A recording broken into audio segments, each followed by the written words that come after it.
everyone. Welcome to the Concussion Discussions series brought to you by Integrated Brain Centers. I am your host, Amy Zellmer from Faces of TBI, and today I am chatting with Dr. Heidi Hill from the Hearing Health Clinic. And today we're going to be talking about tinnitus, noise sensitivity, and just other auditory problems that concussion survivors might be dealing with. So excited to have you here. Such an important topic today that we're covering. Thanks so much for inviting me. It is an important topic, so I'm happy to be here. Yeah.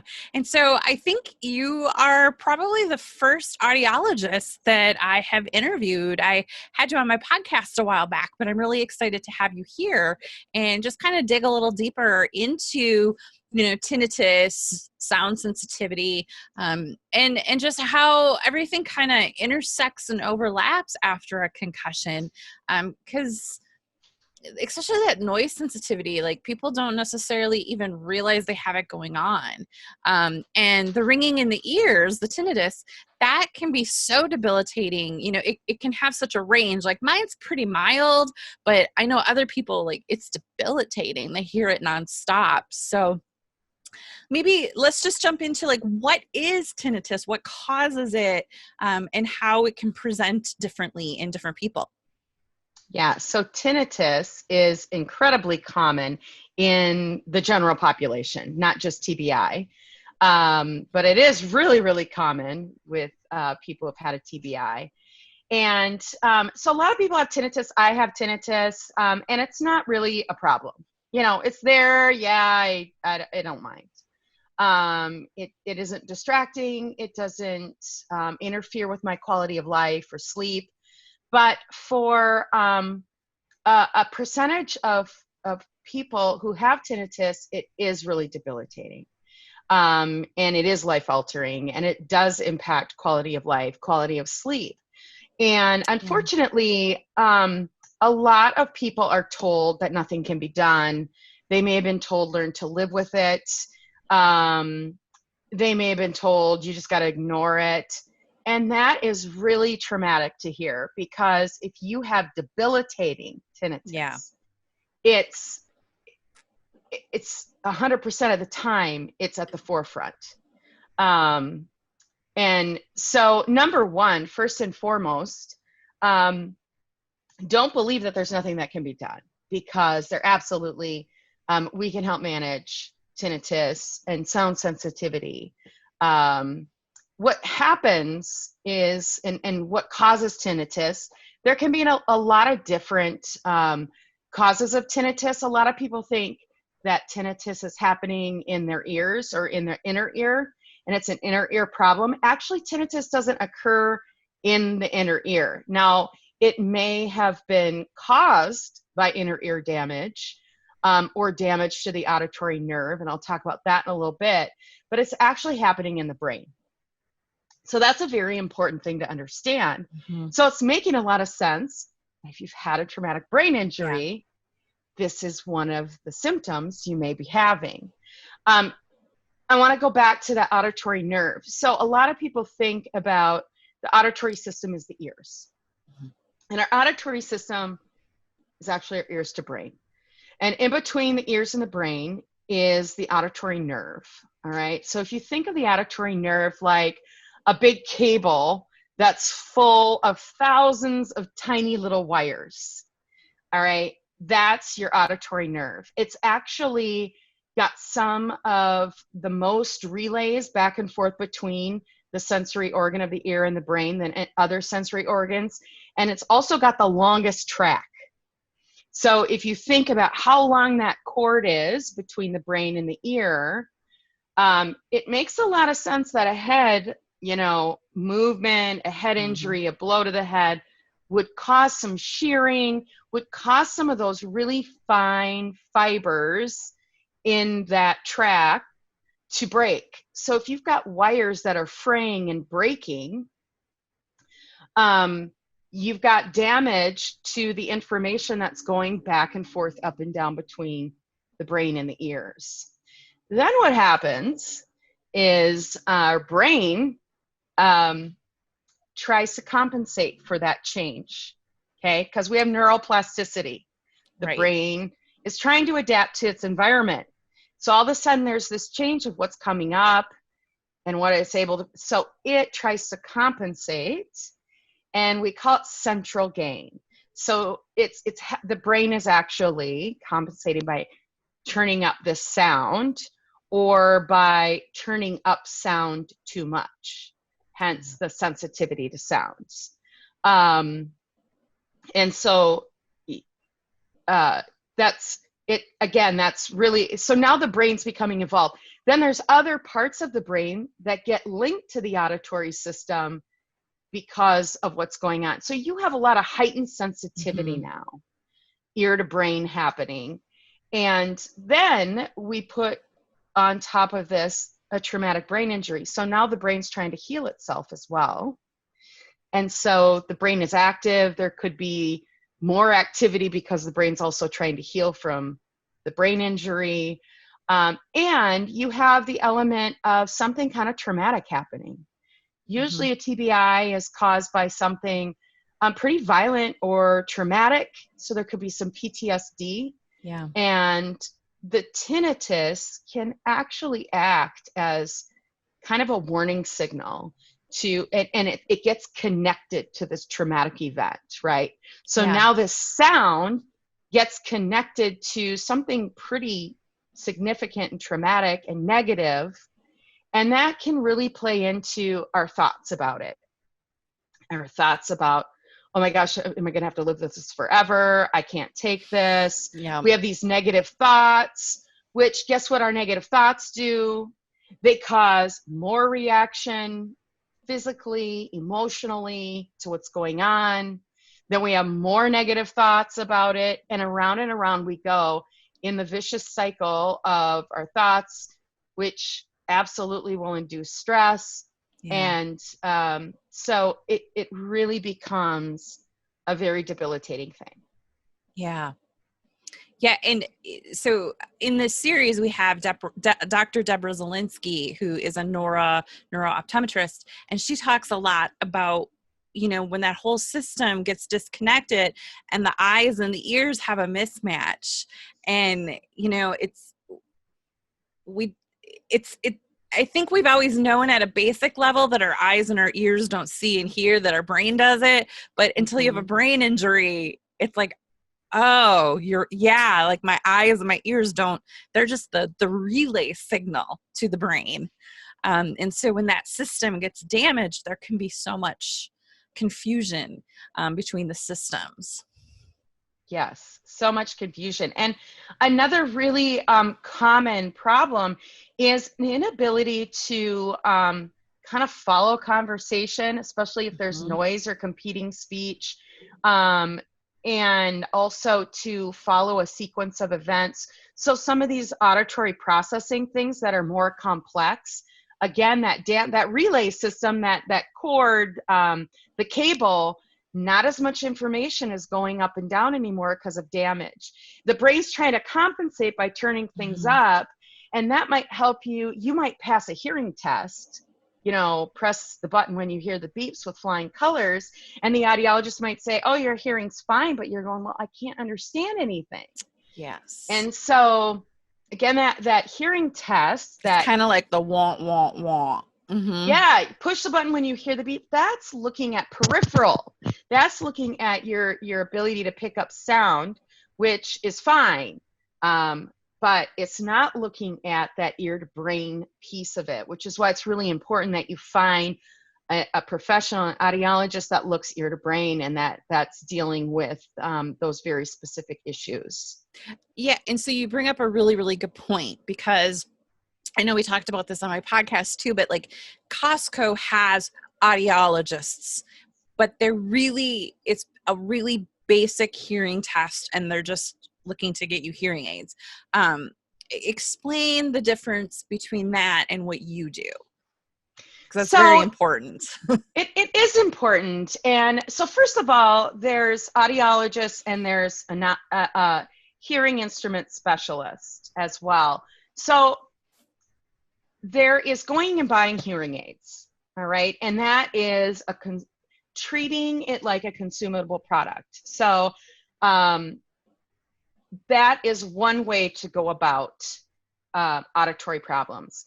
And then there is treating a physical, a healthcare model, I'll say.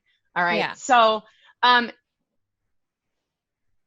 there's treating your hearing loss, treating your auditory problems, treating your tinnitus, and then there's buying a product.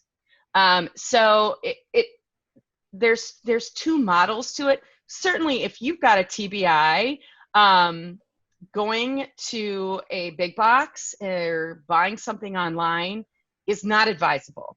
You'll not be, the research shows you will not be as successful because your needs are really different. So those models work really well for some people. I think they work really well if you've got a mild to moderate peripheral hearing loss. But when we're dealing with the central problems, you really need to be working with an audiologist, in particular, most likely an audiologist in a private practice who specializes in that. Yeah. And so those are questions that you want to ask. You know, are you doing something beyond just a traditional hearing test? Because my needs are more significant than that. That would be the question I would ask. Yeah. Yeah. And I know you've talked about, I can't quite come up with the right word, like a chamber that's totally silent. An anechoic chamber. Yeah, I never came up with that. And so you can put people in there. And well, I don't have an anechoic chamber. So an anechoic chamber, like research labs have, because an anechoic chamber, I've been in one, you can actually hear your blood moving inside your body. Nobody needs that. Nobody wants that. And that would be traumatic enough in itself. Yeah. But I have a sound booth. And yes, and that's what I was looking. Yeah, sound booth. Some of these other places have sound booths as well. I don't think, you know, you definitely want to go somewhere that's using a sound booth. You want to go somewhere that's using best practices. But for TBI patients, they want to go to somebody who's specializing in ear to brain health, tinnitus, hyperacusis, processing, because those are what all the issues really are. And I know in the sound booth, when you said you've put people in them and they don't even realize they have ringing in the ear, or it seems very mild, and then you put them in there and it's like, oh wow, it's so loud. And I remember one thing that struck me when we chatted before was I sleep with a noise machine or a fan on. And I always thought that it was just soothing. And then you made that connection that I'm probably covering up the ringing in my ears to fall asleep. Yeah. So I sleep with a fan on too, because I have, and my tinnitus isn't ringing. My tinnitus is, kind of a static, kind of like a seashell, roaring, rushing sound. Yeah. And mine gets really, really bad when I have a headache, when I'm really stressed out. And that's a very common thing in no matter what causes tinnitus, that stress really exacerbates, makes it much, much worse, and perceptually louder. And what does that do? It makes me more stressed out. So again, I'm in this vicious cycle. So I have to, treating and helping people manage their tinnitus is really about, first identifying what's going on. Second is explaining what's going on so that it's not so scary. Like, what's happening to me? Like, this is so loud. Am I going to have a stroke? Like, oh my gosh, is this what happens before you have a heart, a stroke is what I feel like I'm going to have. Very real thoughts. You're in my head. Yeah. And it's not. And so just to understand, this is a very benign thing. It's a symptom of, just like what we talked about earlier, and that relaxing is telling my brain, this is not something that's important. This isn't something that you need to monitor. There's that whole fight or flight system, our autonomic nervous system. And when we give something so much attention and negative thought to it, and we're really alarmed by it, we are telling that part of our system in our brain, this is important. You better monitor it so I can flee or fight it. we don't want to do that. We don't want to be monitoring it. We want to ignore it. We want it in the background. This is not an important sound. This isn't a threat to us. Nothing bad's going to happen. So how we think about it really impacts how our body responds to it and what our brain is doing. So that's a lot of what we do in helping people manage is talking about how we react to it and how we think about it. And then there's things like sound therapy. You do sound therapy without even knowing you do sound therapy by turning a fan on. It's relaxing to you, and it's giving your brain a relaxing sound to listen to. That's also covering up that tinnitus. Mm-hmm. So we do a little bit more than that, but yeah, we talk about how to use calming, soothing, distracting sounds to get our brain not to focus on this really annoying sound. The ringing. Yeah. And, we also touched on the sound sensitivity, and I don't think people always realize how much they're affected by sound. I know for me, I remember one time I was photographing an event, and how sometimes people talk into a microphone and the p when they say a p, and it's like poof, and it just reverberated through the microphone. And I remember just being like it just scared me. And I'm like, what was that? It was like the strangest reaction to the sound. And it makes sense that it's that cable's broken and frayed, and the brain is like trying to help you protect yourself from this noise because you can't interpret what it is. Well, your brain is actually turning things up. Yeah. So imagine that p, that poof sound and kind of like that. But now imagine everyday sounds being like that. And that's what a lot of patients I see. They're just like, oh, I actually am a loud talker because I work with people who can't hear very well most of the day. And then I have my patients with TBI come in and they're all, oh my gosh, I don't leave my house. And so I have to talk really soft. And, I usually have to turn off the lights. They have visual sensitivity, sound sensitivity. Yep. It's really a lot of my family doesn't understand. They think this is all in my head. It's not. Yeah. This is very real. This is really happening. And mistakenly, what many patients will do is they will avoid sound. They will avoid sound by not going to places, by isolating, and by putting in earplugs. And I understand that seems like a great idea. And actually, it's the opposite of what you want to do, because now you're depriving so what's happened is your brain isn't getting as much sound as it used to because of the frayed cable or changes in the inner ear. So it's trying to compensate. Yeah. Now I'm giving it less sound, and that may make me feel better, but my brain's going, what happened? And it turns things up even more. Yes. And so you're actually exacerbates the whole sensitivity to it. What's going to make the brain stop doing this is by giving it the sound peripherally, through giving it a little more sound. And so, there's kind of a whole process to do that. But what's really amazing is going like this at the beginning of appointment, being able to talk normal to the patient by the end of the appointment. And sometimes it's just understanding what's going on and going, oh, well, that makes sense. And sometimes we have to move a lot slower. So it's really patient specific, but that's what's happening. And the moral of all of this is that there's help, that there can be relief from all of this. Yes. And you're not stuck in this ringing ear and over sound sensitivity hell. Exactly. Can be relief.